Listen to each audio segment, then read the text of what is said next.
तत्कालीन मुख्यमंत्री एकनाथरावजी शिंदे आणि उपमुख्यमंत्री देवेंद्र फडणवीस साहेबांनी अहिल्यादेवी होळकरांच्या त्रिशतकोत्तर जन्म महोत्सवानिमित्त बारामतीमधल्या वैद्यकीय महाविद्यालयाला माननीय महाराणी पुण्यश्लोक अहिल्यादेवी होळकर यांचं नामविस्तार किंवा नामकरण केलेलं होतं।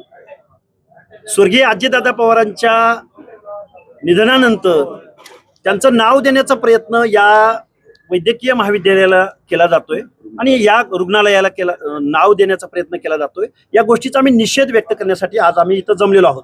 आमचा अजितदादा पवारांच्या नावाला इतर कुठल्या संस्थांना जर नामकरण होत असेल तर तिथं विरोध असायचा प्रश्नच येत नाही, पण ज्या पुण्यश्लोक अहिल्यादेवी होळकरांच्या नावानं हे वैद्यकीय महाविद्यालय आणि सर्वोपचार रुग्णालय हे जे इथं आहे या नावामध्ये छेडछाडी करण्याचा प्रयत्न कुठल्या महाभागाच्या डोक्यातून हा पुढे आलेला आहे आणि तमाम अहिल्या भक्तांच्या अहिल्यादेवी होळकरांना फॉलो करणाऱ्या एवढा महान कार्य या देशभरामध्ये उभ्या करणाऱ्या अहिल्यादेवी होळकरांच्या नावामध्ये खाडाखोड कुणाला करावीशी वाटते या गोष्टींचा शोध घ्यायला आम्ही इथं आलेलो आहोत।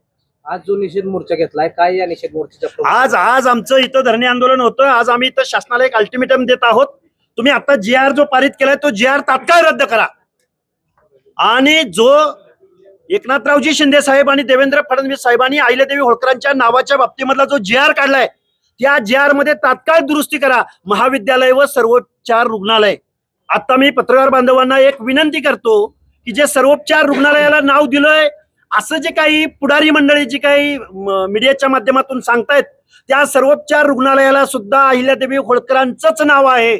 आता आम्ही तुम्हाला नेऊन तिथं दाखवतो, मग हे नाव उतरवणार का तुम्ही? हे नाव काढणार का तुम्ही?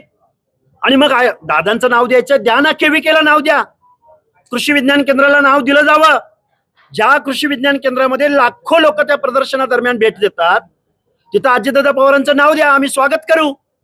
पण तुम्ही ज्या मातोश्री अहिल्यादेवी होळकरांचं नाव ज्या वैद्यकीय महाविद्यालयाला ऑलरेडी दिलेलं आहे त्या नावामध्ये छेडछाड करून तुम्हाला अजितदादा पवारांचं नाव द्यायचंय का?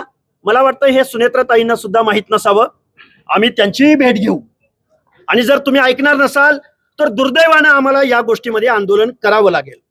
एका बाजूला तुम्ही सांगताय की दादांच्या जाण्याचं दुःख आम्हाला सुद्धा आहे, आम्हा जनतेला आहे ना दुःख, पण तुम्ही अहिल्यादेवी होळकरांच्या नावामध्ये खाडाखोड करून जर दादांचं नाव देणार असाल तर मला नाही वाटत हे सुनेत्राताईंना आवडेल।